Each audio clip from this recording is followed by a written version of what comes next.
The gold medals were still cold around their necks when America's hockey heroes walked through the doors of the White House, and by the time the night was over, an entire nation had risen to its feet. On Tuesday afternoon, the gold medal-winning U.S. men's Olympic hockey team arrived in Washington, D.C., stepping off their charter flight at Joint Base Andrews at approximately 1:20 p.m. ET. Before the plane had even finished taxiing, players made their way to a fence near the tarmac to shake hands with fans who had gathered just to catch a glimpse of the men who had made history less than 48 hours earlier. These were not just athletes returning from a competition, they were the first American men's hockey team to win Olympic gold since the legendary Miracle on Ice at the 1980 Lake Placid Winter Games, a wait of 46 years that had become the sport's defining open wound, and they had finally healed it. The team's journey to this moment began in Milan, Italy, where on Sunday they defeated Canada 2-1 in overtime at the Milano Cortina 2026 Winter Olympics, with forward Jack Hughes delivering the golden goal that sent an entire country into delirium. From Milan, they chartered to Miami on Monday, where they were welcomed with a hero's reception at Miami International Airport, celebrated over dinner at Miami Beach, and continued the festivities into the early hours of Tuesday at a local nightclub that reportedly drew hundreds of fans to its doors, hoping to get inside and be part of the moment. Hughes and his older brother Quinn were awake early Tuesday morning for a live appearance on NBC's Today Show, voices still hoarse from 2 days of non-stop celebration before boarding yet another charter flight north to the nation's capital. Their mother, Ellen Hughes, also appeared in her own segment on Today, having served as a consultant with the U.S. women's hockey team, which also captured gold in Milan by defeating Canada in overtime just days earlier. She spoke about the unifying power of what both teams had achieved. These players, both the men and women, can bring so much unity to a group and to a country, she said. People that cheered on that don't watch hockey. People that have politics on one side or on the other side, and that's all both the men's team and the women's team care about. Around 2:20 p.m. ET. The roughly 20 players who made the trip arrived at the White House, posing for photographs on the South Lawn with their gold medals gleaming in the afternoon light.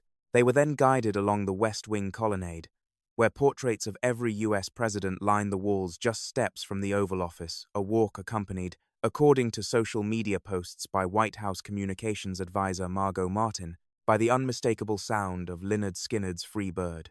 Along the way, several players ducked into the open door of the press office to flash their medals to the staff inside, who responded with applause and shouts of, "We love you." By around 4 p.m.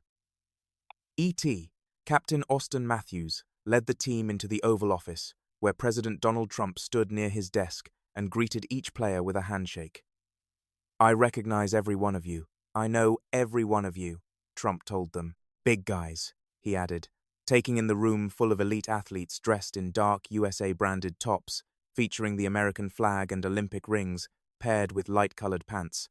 Trump, who had redecorated the Oval Office with sweeping accents of gold since returning to office, noted with a grin that the room matched the players' medals perfectly. Trump formally announced that goalie Connor Hellebuyck, who stopped an extraordinary 41 shots during the gold medal game, would receive the Presidential Medal of Freedom, the nation's highest civilian honor.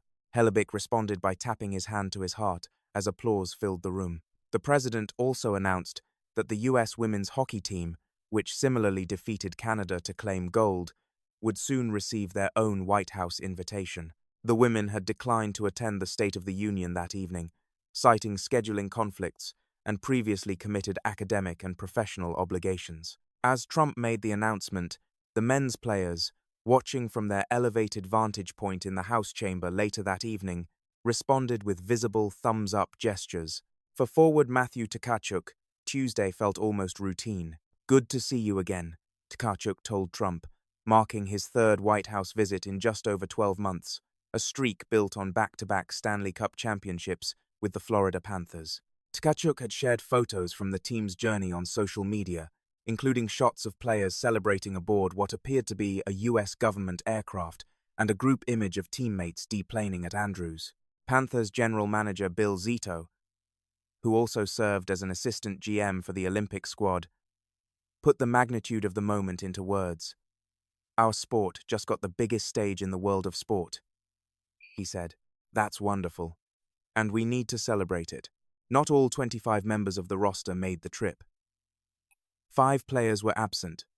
Brock Nelson, Jackson Lacombe, Jake Gwentzel, Jake Oettinger, and Kyle Connor. Nelson, Lacombe, Gwentzel, and Oettinger all have deep ties to Minnesota, a state that has been at the center of a significant immigration enforcement campaign by the Trump administration. Connor, who plays for the Winnipeg Jets in Canada, offered a more straightforward explanation. I'm just getting ready. We play on Wednesday, he told The Athletic.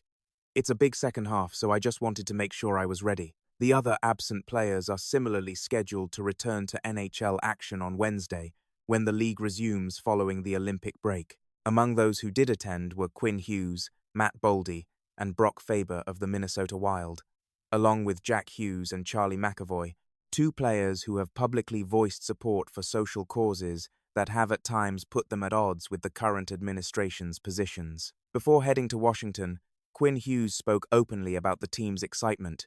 It's not something you get to do every Tuesday, he told Good Morning America. It's going to be special for us. He was right.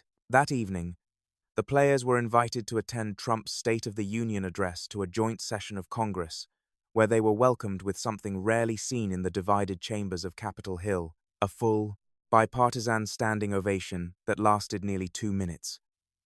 Lawmakers on both sides of the aisle rose, cheered, and chanted USA repeatedly, many pumping their fists. Republican House Conference Chair Repsay Lisa McClain could be heard shouting, "Love you," as the players walked through the chamber from the press gallery. Trump addressed them directly from the podium. I want to thank you all, he said. What a special job you did. What special champions you are. For Jack and Quinn Hughes, the night carried a layer of personal redemption that stretched back 16 years. In 2010, when their father Jim was working with the Toronto Maple Leafs, the brothers were young boys huddled with dozens of other kids in a restaurant at an arena complex near Toronto's Pearson International Airport, watching Canada's Sidney Crosby score in overtime to defeat Team USA at the Vancouver Games.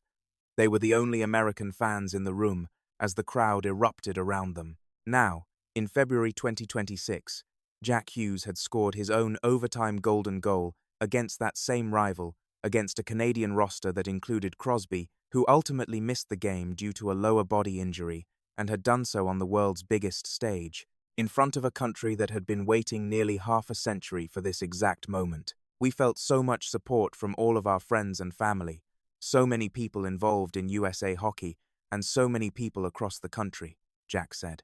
We're so proud that we won the gold medal, and we're so proud we did it for so many people that got us to this point. The men's and women's teams had celebrated together in the Olympic Village cafeteria in Milan until 3:30 inches the morning after the men's victory, a moment that Jack described with genuine warmth.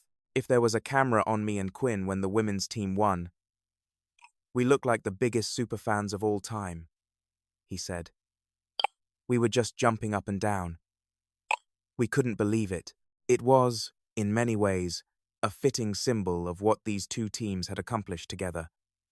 2 gold medals, 1 country, and a sport that, at least for one extraordinary week, belonged to everyone.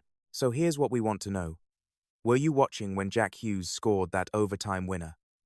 Did the White House celebration live up to the moment?